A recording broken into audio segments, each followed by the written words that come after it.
I just wanted to share about the land where I live here at Watertown. Basically here I have a Queen Anne lace. So the important thing is to identify the plant.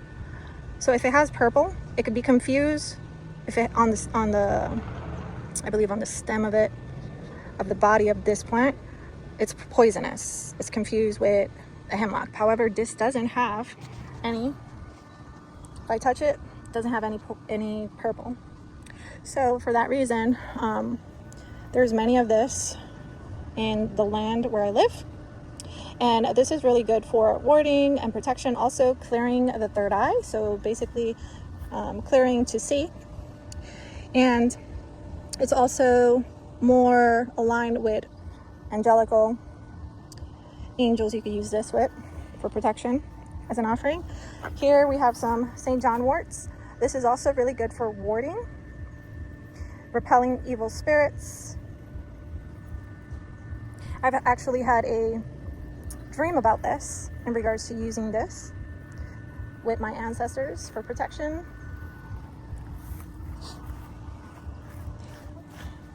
So this land is really, really good. This one is birdfoot, it's yellow. So this is believed in old Irish folklore that when children gathered this would immune them from any punishment when they gather it. It's also really good to have for solar deities. I'm gonna gather some. That way I can have. Then just come along with me to this trail where I usually go to do my walks. One of my very favorite. Here we have some red clovers, good for love. Here's some fleabane. This is also in folklore, it shares that this is good for exorcism and also is good for warding and protection. Get you some, why not? And then this is a white foxglove. It's a wild one. This is also good for protection as well. These come midsummer, so. And then this one is purple vulgaris. This is really good for healing, especially if you're bleeding. It stops the bleeding.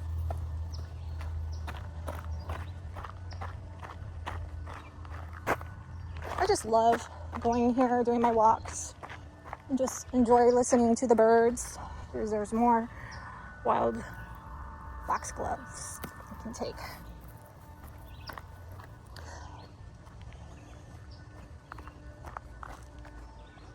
Every time I go over here and do my walkings, I tend to see and find a lot of crows,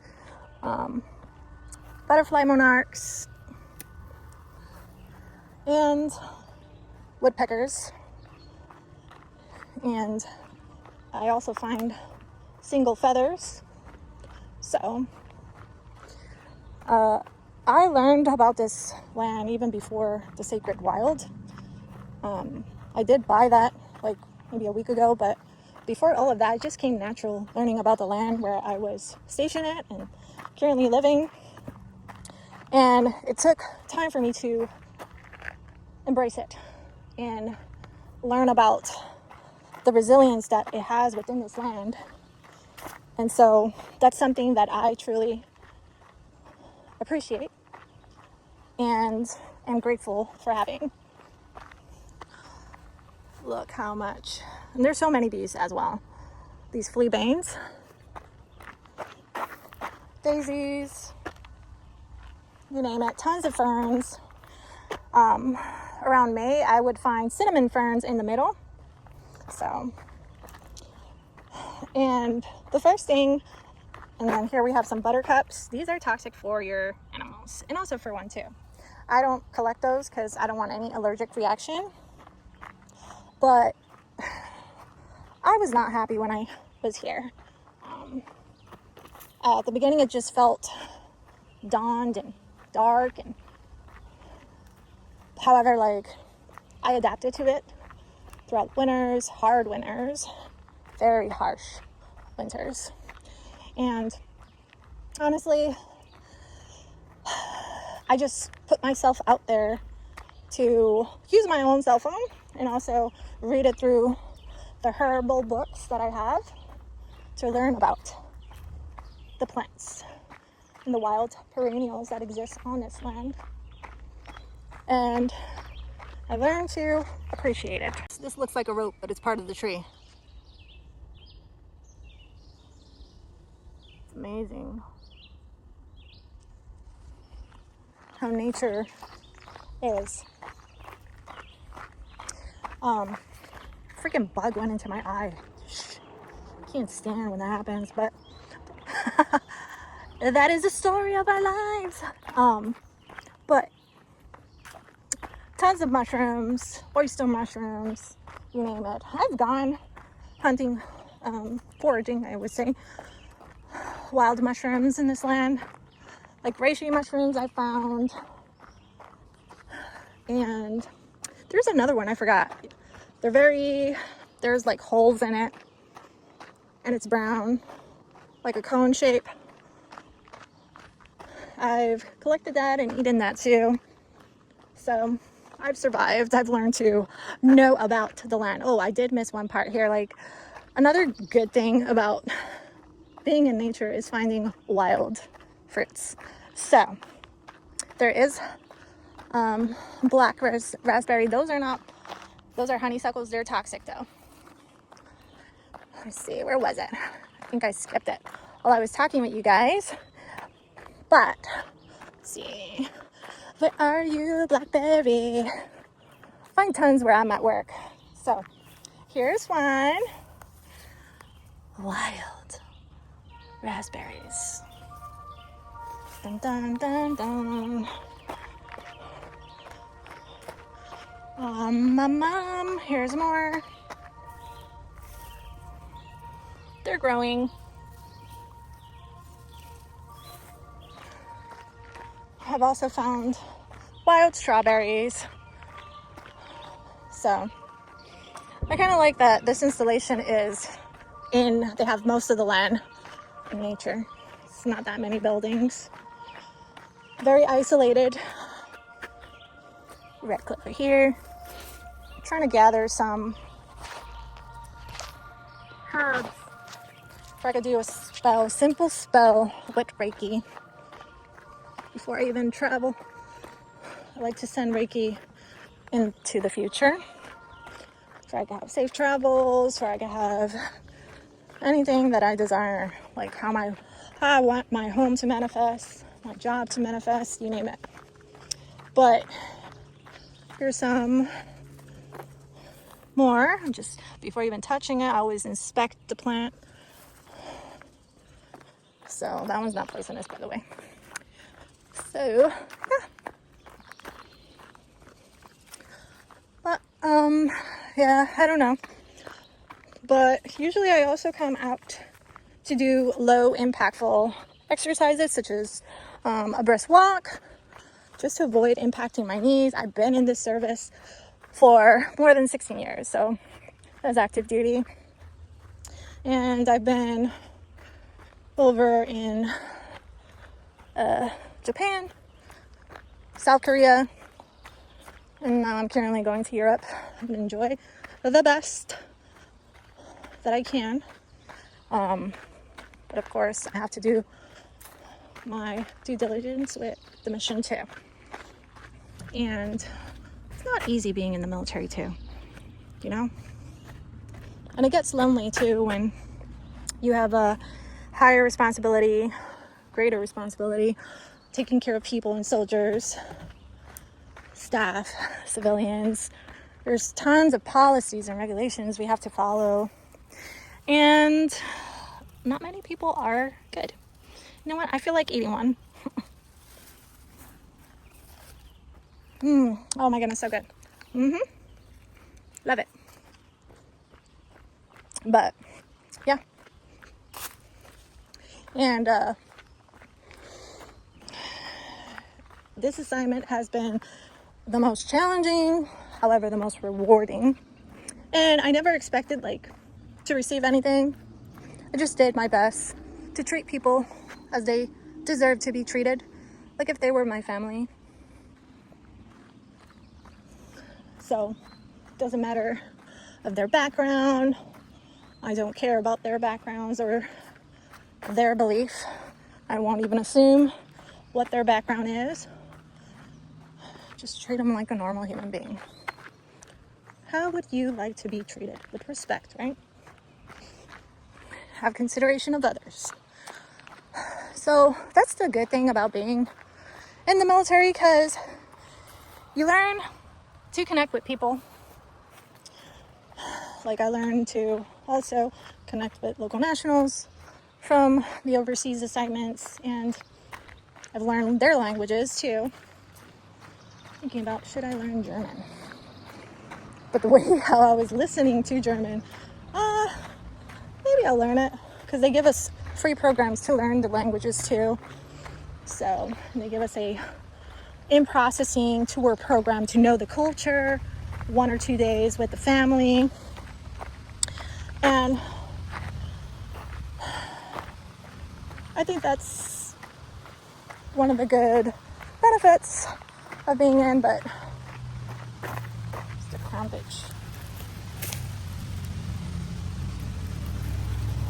But yeah. And so I'm also kind of the Army, like being in the military, it's constantly changing with regulations and policies.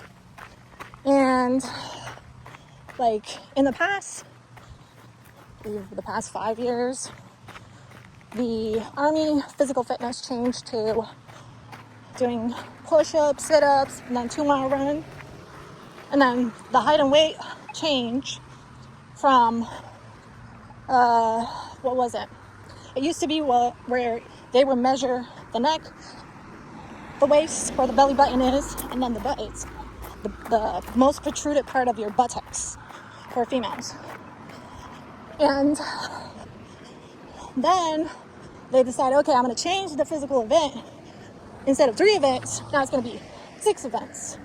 And it was where it used to be the T push-up, the power throw, which is a 10-pound medicine ball, the sprint drag carry, carrying 80 pounds, the plank, and the 2-mile run. Oh, and then besides that, no, I already mentioned all the rest. So those are the 6 events.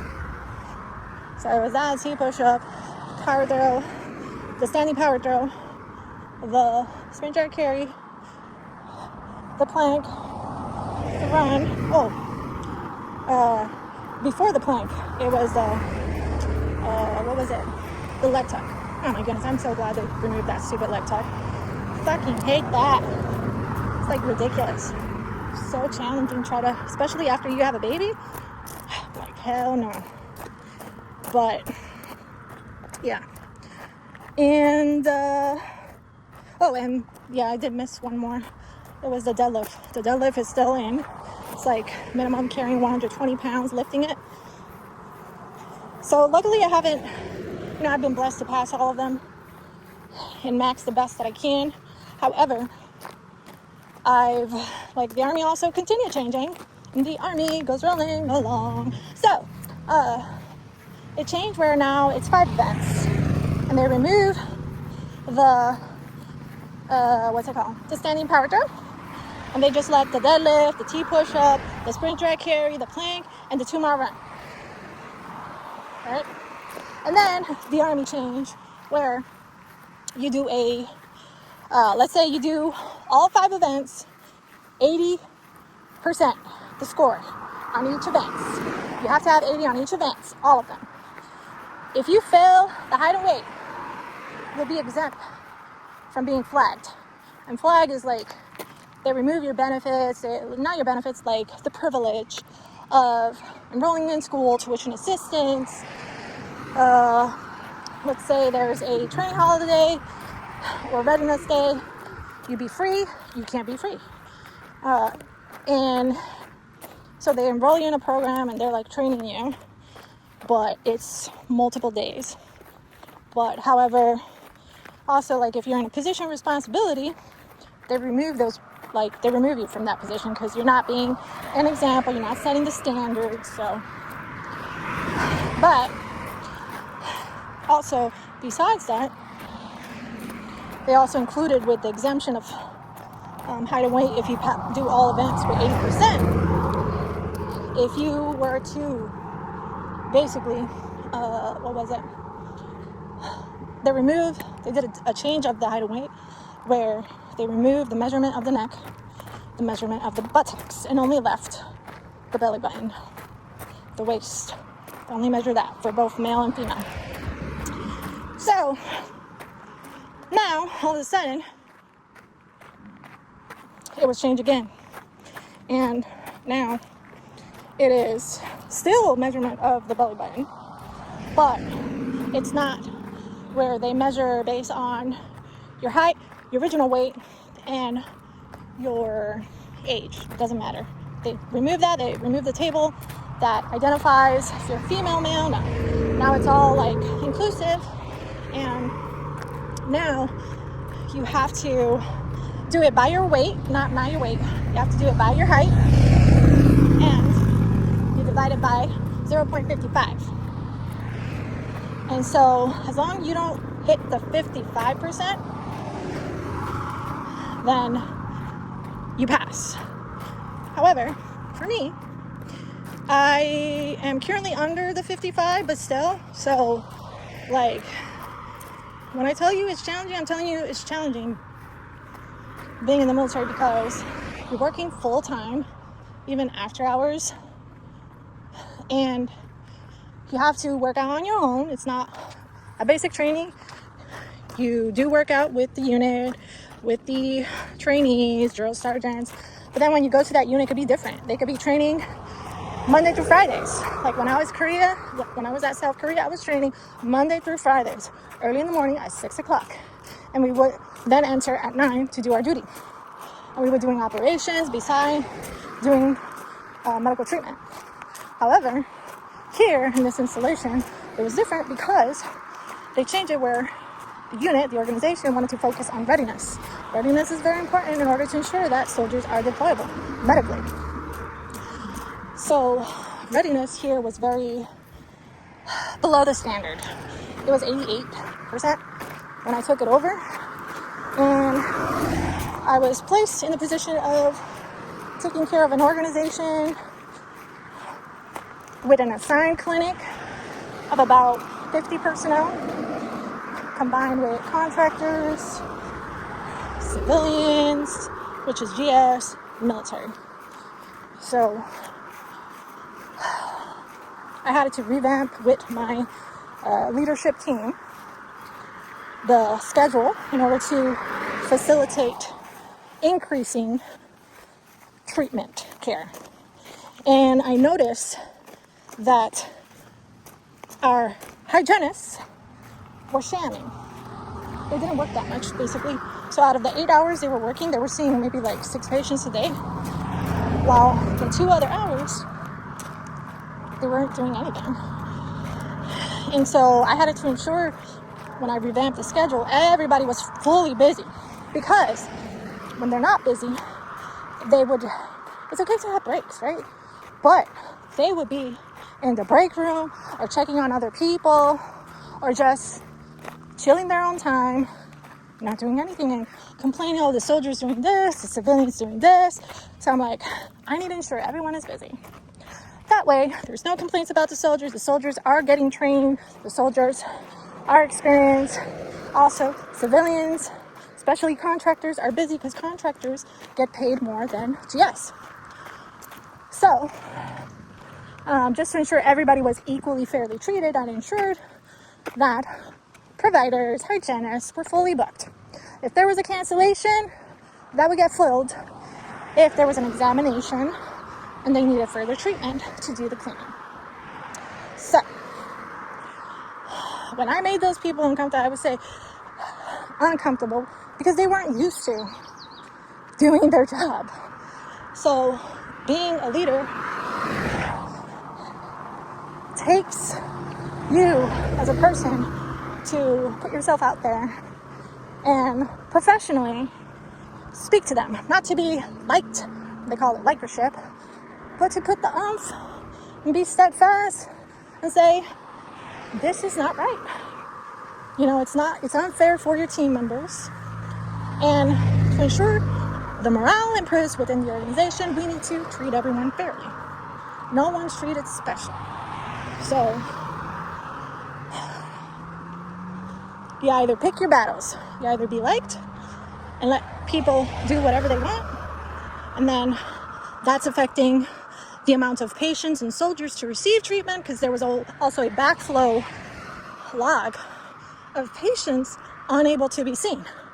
But by increasing hundreds of appointments of that lost time that they weren't booked, it allowed us to meet readiness. It increased to 95% from 88. So it's a lot of innovative critical thinking when looking at this. Am I doing this ethically, morally? So that's something. I've also encountered, like, being in the military, people, especially from other religions, they know, just based on how my office has my altar, small little statue, and they be like making comments, we're on a spiritual warfare. I'm like, all right, you want to be acting that way? Then they just like make it worse, because they go to another individual, hold hands, let's pray. Like, I don't do that to you. I'll be like, let me just do a spell on you. Just because we're on a spiritual warfare. Ha ha ha ha. Yeah. I got no petty time for doing that. Just do your job, treat people right, and live your life. But people aren't like that, you know? And it took time, because also people were complaining, you know, oh, nobody cares about us. And so I honestly took the role of being a therapist too, listening to the complaints of our people, and then critically thinking as, well, where is it that I need to help them? What resources can I use to ensure I'm doing things right, ensuring I'm helping them? So, especially during the 43-day government shutdown, people weren't getting paid. Those people wanted, they could have decided, you know what, I'm not going to work, so I'm still getting paid. But that didn't happen. I am blessed to say that did not happen, because I thought very considerately, and always asked them, how are you doing? Do you need anything? Are you needing food? Or what is your mode of transportation? They don't need to answer this, but I would individually speak to these people as if they were my family. Still, I'm professional. I'm not like all gullible and happy. No. As a professional, I approached them one-on-one, and I asked them, how are you in your finance? And they might not even tell you like how much they'd just be like, I'm really, kind of tight. I don't have enough food. So I had to reach out to our higher leadership, and including them to the installations leadership, and request food, gift cards, even money in order to help them during this 43-day shutdown. Can I also plan to do a contingency plan? You'll still get paid. Just stay at home. We understand. There's no childcare. It's okay. We'll manage it. So the soldiers will need to be there 24/7. So I had to do a plan. Okay, these people are really financially having a challenge. Then I should furlough these people so they could still get paid. And some of those people didn't want to be furloughed. They're like, no, I don't want to do that to you, Sergeant. And they're like, no, I don't want to do that to you. I'm not leaving because I care about you, because you've cared. And I think that's that took me to the heart. I didn't thought I was doing well, but to them I was. And some of them would share about it. Some of them don't, and it's okay too. I didn't expect that from them. But when they would say things like that, it also helped me remind myself the difference of a positive impact I could do for them, for anyone, even if it was a simple thing. Always be mindful. And so, luckily, we were still with the people. They didn't left, even if we furloughed them. And yeah, that was an experience right there. And I would see people crying, stress. So I'm like, I'm not going to tolerate the suffering for them. I'm going to seek out the resources to help them. But, and then, yeah, so there's so many other things when it comes to building the trust of your people. You know, personal, they can have personal things happening to them. And those are things that I've had to deal. I've dealt with people who scream. And I don't know, I've just been used to people screaming at me. And it's just like nothing. Because I've been born and raised as Wally. Like, maintain my military bearing. Being raised. But being disrespected, it's not okay to be disrespected. I just need like, as a service member, even if they disrespect you, it's okay. I joined this for our nation, to be an example, to do the best that I can do for my loved ones, for the people. And I've had where those people who were disrespectful later on come and apologize or get fired, because all I need to do is write them up in a formal setting individually and say, you were unprofessional in this, and just build up paperwork. If they refuse to sign, let them not sign. It's okay. But the challenges of being a leader is not easy. It is lonely being a leader. But the ones who are there for one is our family, our friends, and of course, spiritually, my ancestors, the deities that I look for, you name it. But there's so much I've endured, even with toxic people, trying to impede and deter me from progressing.